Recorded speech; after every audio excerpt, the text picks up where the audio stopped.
আপনারা দেখতে পেয়েছেন আমাদের এখানে যে আমাদের মানে বেসিক ক্যালকুলেশন যে একটি ভোট দিতে কতক্ষণ সময় লাগতে পারে তার উপর ভিত্তি করে ভোটার কেন্দ্রগুলিতে কি পরিমাণ ভিড় হয়েছে তার ভিত্তিতে প্রত্যেকটা প্যানেলেরই একটা অ্যাজাম্পশন ছিল যে কি পরিমাণ ভোট পড়েছে। বিশ্ববিদ্যালয় প্রশাসন দাবি করছেন এখানে ৩২,০০০ ভোট পড়েছে। ৩২,০০০ ভোট পড়তে হলে পার কেন্দ্রে যতগুলো ভোট পড়তে হয় আমরা আমাদের একটা ভোট দিতে যতক্ষণ সময় লাগে তার ভিত্তিতে আমাদের যে মেন্টাল ম্যাথ তা বলছে এতগুলা ভোট এই কেন্দ্রগুলিতে পড়া সম্ভব না। এখন আমাদের এই দাবি যদি অসত্য হয়ে থাকে বা এখানে আমাদের যে কনফিউশন তৈরি হয়েছে তা দূর করার সবথেকে সহজ রাস্তা ছিল যে ভোটারদের যে স্বাক্ষরকৃত লিস্ট সেই স্বাক্ষরকৃত লিস্ট প্রকাশ করা। আমরা দেখতে পেয়েছি এই বিষয়ে আমাদের বিশ্ববিদ্যালয় প্রশাসনের তরফ থেকে যে ব্যাখ্যা দেওয়া হয়েছে সেই ব্যাখ্যা মূলত আমাদের পূর্বতন যে আওয়ামী প্রশাসন সেই আওয়ামী প্রশাসনের মতোই একটা ভুগিযুগি ব্যাখ্যা ছাড়া আর কিচ্ছু না। তারা বলছেন যে এটির মধ্য দিয়ে মানুষের স্পর্শকাতর ইনফরমেশন নাকি ফাঁস হয়ে যেতে পারে। এই জন্য স্পর্শকাতর ইনফরমেশন ফাঁস হওয়ার কে প্রিভেন্ট করার জন্য তারা যেই প্রার্থীরা ভোট দিতে গিয়ে যেই আপনার প্রার্থীরা এই নিয়ে প্রশ্ন তুলেছেন সেই প্যানেলগুলিকে এটি দেখাতে আগ্রহী নন যে কারা কারা ভোট দিতে গিয়েছে সেই ভোটারদের স্বাক্ষরকৃত তালিকা তারা প্রকাশ করতে আগ্রহী নন। তারা বলেছেন যে এখানে মানুষের ব্যক্তিগত যে স্পর্শকাতর তথ্য সেটা ফাঁস হয়ে যাইতে পারে। এই কথাটা কি পরিমাণ স্টুপিড আপনারা নিজেরা একটু বিবেচনা করেন। একটা ভোটারের যে স্বাক্ষর সেখানে শুধুমাত্র ভোটারের যেই সিগনেচার সেটা ব্যতীত আর কোনো তথ্য নাই। এখন একজন ভোটার যখন ভোট দিতে গেছেন তিনি কি লুকায় লুকায় গেছেন? তিনি তো লাইনে দাঁড়ায় গেছেন। কাজে তিনি তো সেখানে আমি যদি সেই স্বাক্ষরের তালিকা পাই সেখানে তিনি কাকে ভোট দিয়েছেন সেটা তো জানার কোনো উপায় নাই। আলাদা একটা পেপারে তার স্বাক্ষর গ্রহণ করা হয়েছে। কিন্তু যদি স্বাক্ষরকৃত ভোটারের লিস্টটা আমরা পাই তাহলে এই যে ৩২,০০০-এর সংখ্যা এই ৩২,০০০-এর সংখ্যার কোনো গরমিল আছে কিনা সেটা সারা জীবনের জন্য নিরূপণ করে ফেলা সম্ভব। তাহলে যেহেতু নির্বাচন নিয়ে প্রশ্ন উঠছে তারা কেন এই ইনফরমেশন প্রকাশ করার মধ্যে দিয়ে এই জিনিসটিকে খোলাসা করছে না? তাদের কাছে এই বিষয়ক কোনো ব্যাখ্যা কিন্তু আসলে আমরা পাই নাই। তারা বলছেন যে এটি করার মধ্য দিয়ে আসলে ভোটারদের যে পার্সোনাল ইনফরমেশন স্পর্শকাতর তথ্য সেই স্পর্শকাতর তথ্য ফাঁস হয়ে যাবে। আমি জানতে চাই স্পর্শকাতর তথ্যটা কি? ভোটারের সিগনেচার ছাড়া আমরা যে লিস্ট চেয়েছি সেই লিস্টে আর কিচ্ছু নাই। কাজে সেই লিস্ট প্রকাশ করা হলে আসলে ক্রাইসিসটি কোথায়? নীলক্ষেতে ব্যালট পেপারে যে অভিযোগ করা হয়েছে তাই নিয়ে এখন পর্যন্ত কোনো তদন্তমূলক রিপোর্ট হয় নাই কেন? এটা তো প্রত্যক্ষ প্রমাণ পাওয়া গেছে। আপনারা নির্বাচনের দিন আমরা যা যা বললাম তার অধিকাংশ গণমাধ্যম থেকে পাওয়া তথ্য। তাহলে সেই তথ্যগুলো এখন আর সামনে আসতেছে না কেন? কারণ আমরা দেখতে পাচ্ছি ক্লিয়ারলি একটা মিডিয়া ন্যারেটিভ এস্টাবলিশ করার চেষ্টা করা হচ্ছে এবং নির্বাচন কেন্দ্রিক যে অনিয়ম সেই অনিয়মের কথা তাকে কেউ বললেই তাকে নির্বাচন বানচাল করার চেষ্টা অমুক তমুক ইত্যাদি বলা হচ্ছে। আমাদের বামপন্থীদের সম্পর্কে দীর্ঘদিন বলা হয়েছে যে আমরা জনবিচ্ছিন্ন, আমাদের কোনো ভিত্তি নাই, অমুক নাই তমুক নাই। কাজে আমাদের এখানে হারানোর কিছু নাই। আমি এখানে আজকে আমাদের এখানে প্রতিরোধ পর্ষদের কয়জন কেন্দ্রীয় এবং মিলালে একাধিক এবং স্বতন্ত্র ৪-৫ জন ক্যান্ডিডেট এখানে বসে আছি। আপনারা জানেন আমরা কি ভোট পেয়েছি বা কি ভোট পাই নাই। প্রশ্ন হচ্ছে আমি যদি প্রায় ৫,০০০ ভোট না পাই ৫০টা ভোটও পাইতাম তাহলে কি আমার এই প্রশ্নগুলো ইললেজিটিমেট হয়ে যায় কিনা? তাহলে কে আসলে ভোটে হারার কারণে এগুলি করছে এই প্রশ্ন তো কোনো প্রশ্ন না।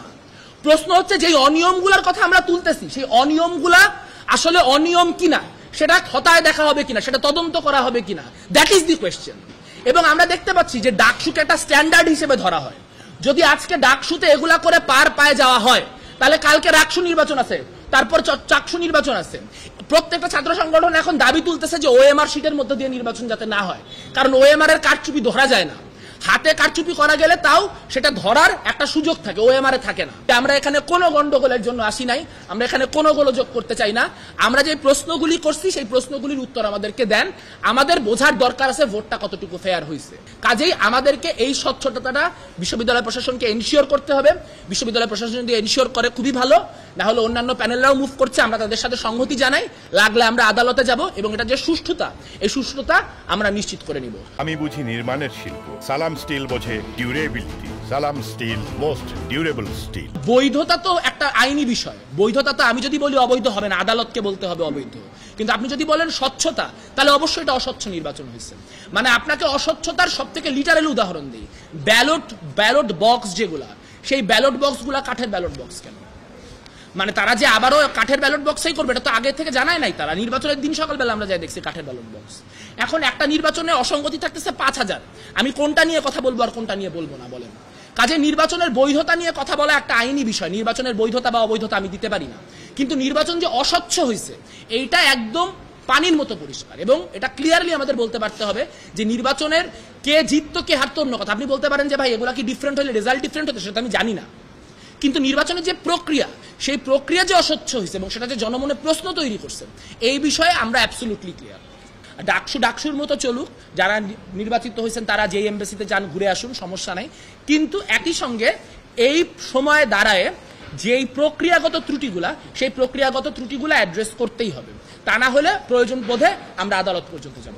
আমরা 7 তারিখ রাত্রে কিছু জানতাম না, কিন্তু 9 তারিখে এটা হচ্ছে অনলাইনে প্রথম সারফেস করার পর যারা ছবিটি তুলেছেন তাদের সঙ্গে আমরা ব্যক্তিগত পর্যায়ে যোগাযোগ করি এবং প্রশাসনের তরফ থেকেও নানান যোগাযোগ করা হয়েছে, কেউ কিন্তু এটি অস্বীকার করেন নাই, কেউ বলতে পারেন না যে এখানে নীলক্ষেতে এরকম ব্যালট ছিল না। এবং আপনারা দেখবেন যে স্পষ্টতই প্রশাসনের যে বিবৃতি সেই বিবৃতিতেও এই বিষয়ক যে অবস্থান সেটা কিন্তু তারা ক্লিয়ার করছেন না। তো ওইখান থেকে আমরা প্রাইমারিলি দেখেছি জিনিসটি।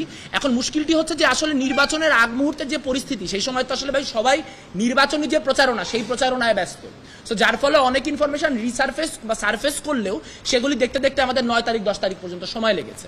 কিন্তু যখনই আমরা অবগত হয়েছি আমরা কিন্তু সেটি নিয়ে নিয়মতান্ত্রিক উপায়ে গিয়েছি এবং আমরা দেখতে পেয়েছি যে নিয়মতান্ত্রিক উপায়ে এটার কোনো সমাধান হচ্ছে না। আর আপনার প্রথম প্রশ্ন যেটি আমরা কবে যাব, আমরা আসলে এখন পর্যন্ত আপনাকে স্পষ্ট করে দিন তারিখ বলতে পারছি না, কারণ আমরা এখনো আশা রাখতে চাই এত কিছুর পরে যে বিশ্ববিদ্যালয় প্রশাসন আমাদের সাথে নিয়মতান্ত্রিক উপায়ে জিনিসটি ডিল করবে।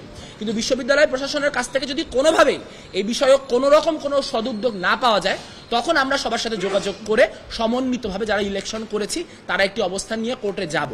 কিন্তু সেটি আসলে আমি আমার জায়গা থেকে বললাম যে আমি কোর্টে যাব, আমি কিন্তু কোর্টে যাব এই কথা বলার সময় অন্যান্য প্যানেলের লোকজনের সাথে কথা বলে নিয়েছি এমন না। যদি অন্য কেউ এটাতে আসে তাহলে আমরা সমন্বিতভাবে যাব, যদি অন্য কেউ না আসে আমরা আলাদাভাবে যাব, কোনো সমস্যা নাই। কিন্তু এই জিনিসটির আসলে নিয়মতান্ত্রিকতার ব্যাপারটি নিশ্চিত করে ছাড়াটা আমাদের জন্য জরুরি, কারণ তা না হলে এরকম অনিয়মতান্ত্রিক একটা নির্বাচনকে যদি এরকম অনায়াসে বৈধতা দেওয়া হয় তাহলে এটা অনিয়মতান্ত্রিক নির্বাচনের একটা ধারাবাহিকতা তৈরি করবে এবং সেই ধারাবাহিকতা যে জাতীয় নির্বাচনকে প্রভাবিত করবে না সেটিরও কিন্তু কোনো নিশ্চয়তা কারো পক্ষে দেওয়া সম্ভব হচ্ছে না।